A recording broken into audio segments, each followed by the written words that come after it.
The text is a video script in which the speaker talks about his quest to qualify for the Tron bike on the Zwift virtual platform. He discusses his miscalculations of the requirements for the bike and shares his frustrations and experiences with cycling. He also talks about his own lifestyle choices, as well as larger issues such as corporate America and its impact. The speaker also promotes the cycling lifestyle and its benefits. The script ends with a thank you to the viewers. I love Jazz Fest. Yes. That's just like a little sample. Something during the winter. If you're waiting, make sure you hit that up. Oh, that was, thanks for bringing that to us, Lee. That was wonderful. Yes. Oh. Thank you for sticking with us right here on The New. Lee Thomas, Mario Lou. Hello. A lot to talk about today. We'll start right here. Owning a car can be a milestone moment, even a rite of passage, but it's getting harder and harder for people to actually buy one. Both new and used car prices hit record highs during the pandemic. So data from the car shopping app Plight shows new car prices have reached an average of $50,000, while a used car on average costs about $31,000. And according to a report by MarketWatch, Americans need an annual income of at least $100,000 in order to afford a car. That's if they're following standard budgeting advice. Supply chain issues and interest rate hikes are also a big part of the problem. This is shocking to me. It is shocking, and it's been going that way even like pre-pandemic. The prices were kind of shooting up, especially, don't even talk about electric cars, because if you try to get electric or hybrid, any of that, it's just the prices have gone up. So it's interesting to me, especially in Detroit a few years ago, and even now, you can buy a house for less than that in the city of Detroit. Yes. And then getting a glossy car. So 50 is not. I looked at a car that I was like, "Ooh, that's a nice car. Let me see how much it is." I won't name the company because I'm not trying to call them out. $76,000 was the price of that car. Yeah. And it was just an SUV. Yeah. And I'm like, $76,000? Yeah. How much for a tire? Just what? Can you pick me how up? about the bumper? Can you pick me up in it and just drop me off at work? For a minute? Just 2 times a week. Drop a brother off at the station. I'll be good. Right? Give me a love nut. Keep them in my pocket. Right, but it's ridiculous. I was car shopping during the pandemic, and oh my goodness. Yeah. I mean, it is unbelievable. I was in a wonderful car. Yep. I will follow your lead and not say the brand name. Yep. Don't want to call anybody out. But I'm calling y'all out because y'all know that car was very expensive. Then I went to a car that you might not think it cost more. No. Yes. What? It costs more. No. Now, my baby is hot pink, and I could see how someone would say, well, you're doing the most. Fine, but you used to be able to do the most for less. And those are the days I miss. I'm glad you said someone would say you're doing the most. Yeah, somebody would. It is really nice, though. Yes, her car's really nice. But here's the thing to me. I was watching, I watch the YouTube. I watch the experts when I'm trying to get a car. I do my shopping, do my due diligence. Yeah. And a guy said his payment for his car was $852 a month. Back in the day, and I know this is years ago. Yeah. That's more than the mortgage on my first house. People are paying more than that now. Yes. For sure. It's more than that. It's one of those things where it's okay to get a used car in this day and age. A gently used car. The used cars are costing that as they well, are too, though. but it's not, That's the thing. It's not as much. I mean, it's just... they're feeling real close. Ooh. All right. What you talking about, Woods? Just saying. Just trying to get some ideas out there. Can you say something to make us feel better? Because you got me all riled up. Remember that Denzel St. Clair? Oh, he was so smooth, his wasn't he? voice was so yeah, so nice. That dude is just, he's great. He's great. Good job, Lee. All right, let's bring him back down. I set out to ask Detroiters about their auto insurance rates. How much we paying right now? Close to 4,000. 2 cars. 6 months. That's half a year. We paid $800 for one car before for full coverage. And they went up to 9, so we had to switch. She's laughing now, but Ramona and her husband Tyrone say car insurance can be, at times, a financial burden. We gotta eat, we gotta pay DTE. They were not surprised to learn Detroit has the highest auto insurance rates in the nation, according to a study by Bankrate. Detroit, Warren, and Dearborn are all included. Osama Elaine says he moved a short distance from Dearborn to Allen Park. It was a pretty significant decrease in my insurance payments. I spoke with Bankrate analyst Shannon Martin, the author of the study. She explains what makes Detroit stand out from other metropolises. With Detroit in particular, there is a real increase in car thefts that are happening, which impacts rates. Martin says while state legislation passed in 2019 did lower auto insurance rates, times have changed since 2020, and insurance premiums are reactionary. Inflation impacted the cost of vehicle parts, of medical supplies. There was a labor shortage. There are product shortages. Extreme weather caused lots of claims to go through. Of the life events that impact your rates, she says a lapse in coverage and insuring a teenage driver are among the most costly. Also, while it's illegal in Michigan for auto insurers to use credit scores to determine rates, they may use information that influence credit scores.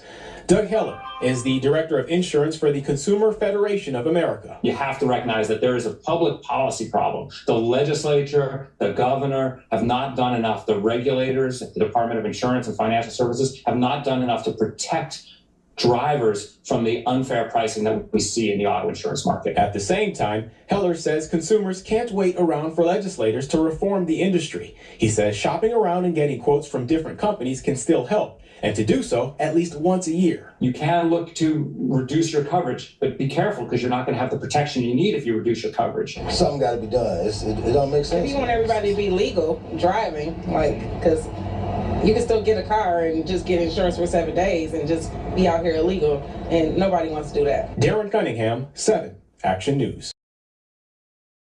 I would like to welcome you to the Cycling Celebration channel. I'm James Few, back with another video. The last video that I produced on my channel was really off subject. It was something that I wanted to do about a story in Detroit that took place all the way back in the fall of 2002. It was about the life and death of a stripper whose stage name was Strawberry. Her real-life name is Tamara Green.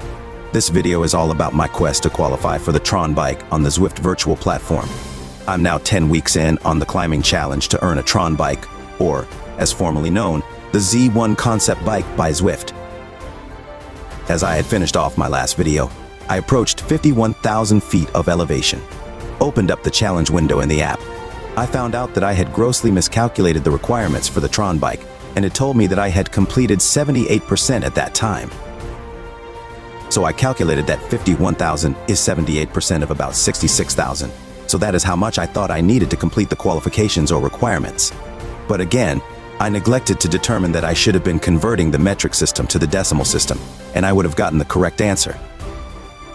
I started week 10 with a ride in the climbing portal to reach 66,000 feet. I took off Super Bowl Sunday and did not do any riding on the Zwift platform. After the Super Bowl, I was so excited I had stayed up all morning, so at around 3 a.m., I decided to get in a ride on the Zwift virtual platform. This is one of the toughest rides I've ever done in the climbing portal. It took me 1 hour and 44 minutes to reach the top elevation of the portal and another half an hour to complete the ride. By the time I looked at my watch, it was 5:30 a.m. I didn't really get to sleep until literally 7 a.m. And then I was awoken by several robocalls about things like Medicare Advantage and solicitation for charities. On one of the calls, when I answered, I heard a lot of noise in the background. So I asked the person on the phone what all of that noise I heard in the background was. And he just pauses for a second and says, "What?" And I just said never mind and abruptly hung up the phone. So I did not get that much sleep with all those interruptions. But at the same time, I don't want to miss any important phone calls.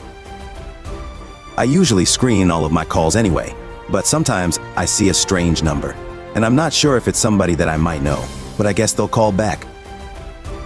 So I'm not going to answer any of those calls by numbers that I don't recognize. Anyway, I thought that I had ridden enough elevation in the climbing portal to qualify for the Tron bike. That's when I discovered that my calculations once again were way off. I believe I needed at least another 20,000 foot of climbing to finally qualify for the Tron bike.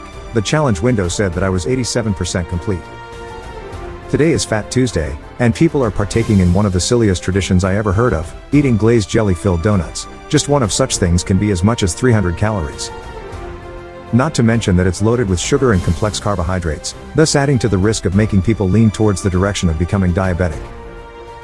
Today, February 13th of 2024, and if I really push it hard riding every day, I could possibly make the challenge complete by the end of February, but I don't think I want to try that hard, so I feel like I'm going to just stretch it out and not worry about getting the Tron bike right away. I think it is frustrating when you're going up on an incline at speeds like 3 to 4 miles per hour. I don't like sitting on that bicycle seat for more than an hour at a time. In fact, I really don't like sitting on the bicycle seat for more than 45 minutes at one time. I have an idea that I could just ride for around 45 minutes and do 2 rides a day. 1 ride in the morning and 1 ride in the evening. That way, I would get in the same amount of riding and qualify for the challenge at the same time. This way, I could burn between 700 to 800 calories per day, 4 to 5 days a week. All that is recommended for cardio activity is 30 minutes a day, 5 days a week. Like I was talking about in my last video, it is very hard climbing up these 8% to 22% grade inclines. The reward, though, is the descent down the incline, which turns into a downward slope, and you can reach speeds upwards of 40 to 60 miles per hour. And of course, because it's virtual, you don't have to worry about going off the road and falling off the side of a mountain. And yes, I really do have a lot of fun passing people who pass me up on the way to the top when I'm on the descent. Most of the riders don't care very much about going downhill because all they're trying to do is achieve the elevation for some kind of challenge. Because of my difference in body weight, I go downhill at least 10 miles per hour faster than most riders do. But it's really frustrating on the way up because all I can do is 3 to 4 miles per hour on an incline. Many of the other riders competing on Zwift can achieve 5 to 7 miles per hour on the inclines. You're going to notice in this video that when I come out of the climbing portal, I'm usually doing around 30 miles per hour or more. This is the part of the course where I can excel. I'm going to go off the script for a minute here, because I'm watching some of the other YouTube videos, and it's really crazy, the things that I see in some of these videos. I mean, there is one video that was supposed to be a plus-size fashion show, right? And there was all of these models walking down the runway in swimwear and evening wear, then out of nowhere, after it appears the fashion show has ended, there's a guy walking down a road in a totally different scene that doesn't even look like anywhere in the same vicinity or maybe not even in the same country, and he's speaking a different language, not even English. So this leads me to believe that they are piggybacking someone else's material in order to get views on their channel. How clever is that? Now that I go back to the beginning of the video, I just hadn't noticed that this same gentleman was in the corner of the video in a little box with his computer talking about the swimwear models in a different language. This channel is called BuzzFeed Fashion Show. Now I'm starting to learn a lot. I guess I need a few catchy headlines to draw people into my videos. How about this title? The Plight of the Indoor Cycling Champion. I don't have to be an actual champion to use that title because I'm a champion in my own mind because of what I have overcome in my life. I can attribute all of this to the cycling lifestyle. Well, at least the last 12 years of my retirement life, I can attribute my success to adopting a healthy lifestyle by cycling frequently and trying to make healthier food choices. Even with this lifestyle, I still had my struggles because of emotional eating and sometimes inactivity. Health is a part of a lifestyle because, in any other way, it's easy to lose focus. If you enjoy walking, go for walks in the morning, and if you enjoy working out in a gym, go to the gym 3 or 4 days a week, but you have to commit to something that will promote health. I have a membership to Planet Fitness, but I don't have to go there to get in a good cardio workout because I have some equipment in my home. It really doesn't take that much. I've seen programs that anyone can do just with a chair. They can do chair exercises. Anyone can place a mat on the floor and do a few crunches or sit-ups, perhaps some push-ups. The area that I have to work on the most now is getting adequate sleep. So here I am again, still up at 4:45 o'clock in the morning. I'm yawning because I'm tired and I need to take my ass to sleep. I'm sitting up here in my PJs ready to go to sleep, but I can't seem to do it, although I did just turn off the TV set. Just like everything else, I'm going to have to make some rules for myself about making time to get the proper rest I need. It's almost like with social media. You have to do something kind of crazy just to get people's attention. Yes, I've come to realize there are many things that I cannot change, but one thing I know is I do not have to be fat. I have to be the age I am because I don't have any choice in that. But I do have a choice in my health. No matter what age I am, I can still be healthy for my age. This is Black History Month, and I wanted to touch on something that was prominent in the civil rights movement. That is the technique of the boycott and demonstration. This was a very effective tool in getting society's attention on social issues. In corporate America, all that is recognized here is the bottom line. If something causes a company or corporation to lose money, they will react to that immediately. The first HMO was established in the 1930s, but health maintenance organizations didn't become popular until around 1984. HMOs and PPOs were driven by cost-saving measures in the healthcare industry. There has been a shift in the healthcare industry towards preventative health maintenance. Slowly, America was waking up when Congress banned the use of advertising cigarettes on commercial TV back in 1971. We've been aware of climate change since the early 70s, but our dependency on the fossil fuel industry prevented us from taking action until the new millennium. We began to get the message when climate change left its calling card with Hurricane Katrina in 2005. Finally, America is beginning to address its crumbling infrastructure. So hold that thought for now. I will continue this conversation later. If you are not a part of the core structure of corporate America, then you are excluded from acquiring great wealth. They continue to devalue our currency by inflating the price of goods and services, especially in the entertainment industry. Have you noticed what Ticketmaster has done to the price of event tickets? Perhaps we need stricter enforcement of antitrust laws? Maybe these corporations have grown too large and are too powerful? The corporate world has become an increasingly predatory environment. Stay with me here, I'm getting around to my point in all this. I began this conversation talking about the power of boycotting and political demonstrations. When corporate America controls our democracy, it becomes ineffective for serving the needs of the average citizen. One major reform is necessary to make America great again, and it's not that snake oil shit that Donald Trump is using to brainwash his followers. Our democracy is a reflection of the same toxic environment that exists in corporate America. There needs to be a constitutional amendment or congressional legislation that limits the amounts of political contributions by individuals and corporations. All participating parties should receive equivalent funding and media coverage. In other words, level the fucking playing field. Okay, that's one point of view of putting corporate America in its place.